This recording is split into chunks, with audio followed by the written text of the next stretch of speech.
Meredith Smith with Festa Road, the consultancy on a mission to create better meetings and travel management.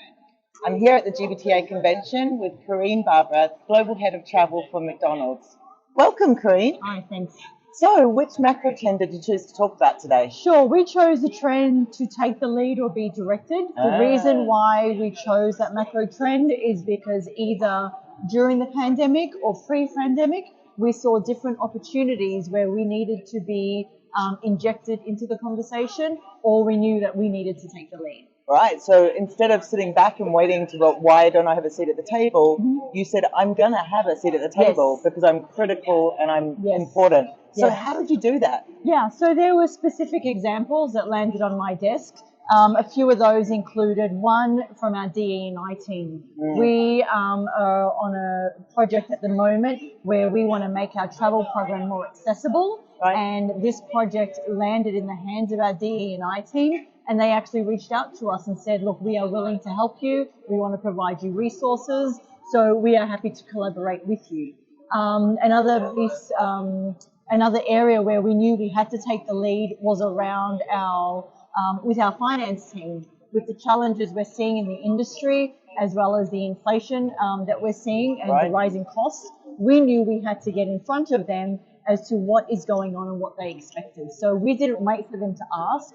We said, hey, this is what the forecast is telling us. Right. Take it or leave it as you plan for budget, as an example. And was that a combination of the increase in pricing and forecasting and what to expect from a budgeting, as much as it was how do we manage the refunds of airfares and cancellations through the pandemic? Was it a combination of both? It was more the first, to be honest. Okay. It was more, we know you're budgeting for 23. This is what you need to know to be able to budget accordingly. Got it. Yeah. Got it. Okay, so finance and then the DE&I team. Yes. And then how about like an HR or another group that you weren't expecting? So we actually have started partnering with HR. I joined a global conversation with our global people director and asked the question, look, what are you seeing within your recruiting team as to what people are asking for? Yeah. And the reason why I asked that is so we can make sure our travel program and what people are asking for aligns. Right. So it was the very infancy of that conversation, but at least we have made the connection.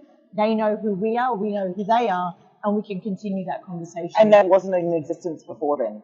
Not as much as I would have liked it to be. Wow. Okay, and then that opens the doors for a lot of other conversations around onboarding and retention and employee value proposition, right? Which is a really different conversation to have with HR that perhaps never happened before. Correct. And are you finding it is making a difference in the retention or acquisition of talent for you at McDonald's? We're still early days, so we still need to continue those conversations. Another area where we noted that we needed to take the lead is with our stakeholders. We needed to know how they're feeling, what they need from us, and what else we can do for them, but as well as what they need to know. So we made a very conscious effort to reach out to specific stakeholders and specific travelers, and it was a nice welcome. Everyone wants to speak to the travel manager. Are you finding that it's true what people are saying about the fact that people have forgotten how to travel? A little bit. Are they more needy? Yes, and I would say there are some frequent travelers that have had to step back and think, oh, how do I travel again? Yeah. And we've had some of those discussions, It's super interesting, where it's not uncommon, and we're seeing it across the board. Yeah. And the time and effort it's taking now that we're seeing the clients have to make is significant. Yes.